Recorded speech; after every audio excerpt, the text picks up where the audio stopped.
ബാക്കിയുള്ളവർ എന്ത് പറയും, അല്ലെങ്കിൽ സൊസൈറ്റി എന്ത് പറയും, ആരും എൻ്റെ കൂടെ ഉണ്ടായില്ലെങ്കിലോ ഞാനിങ്ങനെ ഒരു തീരുമാനം എടുത്ത എന്ന് വിചാരിച്ചിരിക്കുന്ന, അല്ലെങ്കിൽ അങ്ങനെ വിചാരിച്ച് പേടിച്ച് മുന്നോട്ട് പോകുന്ന ഒരുപാട് പേർക്ക് തീർച്ചയായിട്ടും ഇതൊരു ഇൻസ്പിറേഷൻ തന്നെയായിരിക്കും. ആ ഓപ്പൺ അപ്പ് ആവാൻ സ്പേസ് ഉള്ള ഒരാളുടെ അടുത്ത് മാത്രം നമ്മൾ സംസാരിക്കുന്ന കുറച്ച് വിഷയങ്ങളാണ്.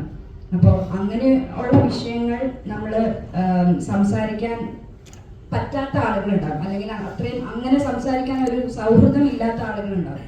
അപ്പോൾ അങ്ങനെയുള്ളവർക്കൊക്കെ ഒരു പക്ഷേ ഞാൻ ഇങ്ങനെ ഒരു കാര്യം എനിക്ക് അടുപ്പമുള്ള ഒരാളോടെങ്കിലും ഷെയർ ചെയ്യാൻ എനിക്ക് പറ്റിയെങ്കിൽ കുറച്ചെങ്കിലും എനിക്കൊരു ഏതെങ്കിലും രീതിയിലൊരു റിലീഫ് കിട്ടിയെങ്കിൽ നന്നായെന്ന് ചിലർക്ക് ചിന്തിക്കാം. അതല്ലാതെ ഈ പറഞ്ഞ പോലെ എൻ്റെ ക്യാരക്ടർ ഈ ഒരു കോൺവെർസേഷന് ശേഷം ഉണ്ടാകുന്ന കുറേ സംഭവങ്ങളുണ്ട്. അതിനുശേഷം ഈ ക്യാരക്ടർ ഒരു തീരുമാനം എടുക്കുന്നുണ്ട്.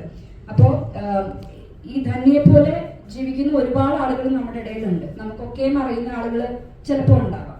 അപ്പൊ അങ്ങനെയുള്ള ആളുകൾക്ക് എനിക്ക് തോന്നുന്ന ഒരു കാര്യം, ഇപ്പോൾ ഞാനൊരു സിനിമ കണ്ട് അതിൽ നിന്നൊരു ക്യാരക്ടർ ഇതിപ്പോ എന്നെ പോലെ ഉണ്ട് എന്ന് എനിക്ക് റിലേറ്റ് ചെയ്യാൻ പറ്റുവാണെങ്കിൽ തീർച്ചയായിട്ടും ആ ക്യാരക്ടർ ചിന്തിക്കുന്ന പോലെയോ അല്ലെങ്കിൽ ആ ക്യാരക്ടർ ചെയ്യുന്ന ഒരു പ്രവൃത്തി ഒരു പക്ഷേ ഞാൻ ജീവിതത്തിൽ പകർത്താൻ ശ്രമിക്കുന്നു. അപ്പൊ അതേപോലെ ഈ ഒരു സിനിമയിൽ തന്നെ എടുക്കുന്ന ഒരു തീരുമാനം ചിലർക്കെങ്കിലും ജീവിതത്തിൽ പകർത്താനായിട്ട് ഒരു പ്രചോദനം ആയേക്കാമെന്ന് തീർച്ചയായിട്ടും വിശ്വസിക്കുന്ന ഒരാളാണ് ഞാൻ. ബാക്കിയുള്ളവർ എന്ത് പറയും, അല്ലെങ്കിൽ സൊസൈറ്റി എന്ത് പറയും, ആരും എൻ്റെ കൂടെ ഉണ്ടായില്ലെങ്കിലോ ഞാനിങ്ങനെ ഒരു തീരുമാനം എടുത്ത എന്ന് വിചാരിച്ചിരിക്കുന്ന, അല്ലെങ്കിൽ അങ്ങനെ വിചാരിച്ച് പേടിച്ച് മുന്നോട്ട് പോകുന്ന ഒരുപാട് പേർക്ക് തീർച്ചയായിട്ടും ഇതൊരു ഇൻസ്പിറേഷൻ തന്നെയായിരിക്കും. ആ ഒരു ക്യാരക്ടർ അല്ലെങ്കിൽ ഇങ്ങനത്തെ കോൺവെർസേഷൻസ്.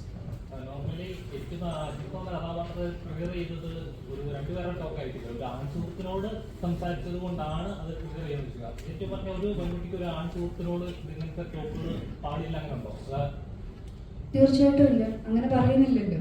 അത് അജിത്തിന്റെ കാഴ്ചപ്പാടിൽ അത് തെറ്റായിരിക്കാം എന്നേ നമ്മൾ പറയുന്നുള്ളൂ. പക്ഷെ അതുകൊണ്ട് ഒരു പെൺകുട്ടിക്ക് ഒരു ആൺകുട്ടി സുഹൃത്ത് ഉണ്ടാവാൻ പാടില്ല, വളരെ പേഴ്സണൽ ആയിട്ടുള്ള കാര്യങ്ങൾ ഷെയർ ചെയ്യാൻ പാടില്ല എന്ന് ഒരിക്കലും ഒരിടത്തും നമ്മൾ പറയുന്നില്ല. അങ്ങനെയൊന്നും ഇല്ല. അജിത്ത് എന്ന് പറയുന്ന ക്യാരക്ടറിന്റെ ട്രിഗർ ചെയ്തു, അത്രേ ഉള്ളൂ. സൊസൈറ്റിയിൽ അങ്ങനെയുണ്ടോ? സ്ത്രീകൾക്ക് അങ്ങനെ സുഹൃത്തുക്കൾ ഇൻഡിക്കേറ്റ് ആയിട്ടുള്ള കാര്യങ്ങളൊന്നും പറയാൻ പാടില്ല എന്നുള്ളത് നിങ്ങളൊക്കെ അങ്ങനെ നേരിടുന്ന അവസ്ഥയുണ്ടോ? ഞാൻ നേരിടുന്നുണ്ടോ എന്ന് ചോദിച്ചാൽ ഇല്ല, ഞാൻ നേരിടുന്നില്ല. എനിക്ക് എൻ്റെ വളരെ ക്ലോസ് ആയിട്ടുള്ള ആൾക്കാർ, എനിക്ക് വളരെ ക്ലോസ് ആയിട്ടുള്ള കുറെ ആൾക്കാർ എൻ്റെ മെയിൽ ഫ്രണ്ട്സാണ്. മെയിൽ ഫ്രണ്ട്സും ഉണ്ട്, ഫീമെയിൽ ഫ്രണ്ട്സും ഉണ്ട്. I think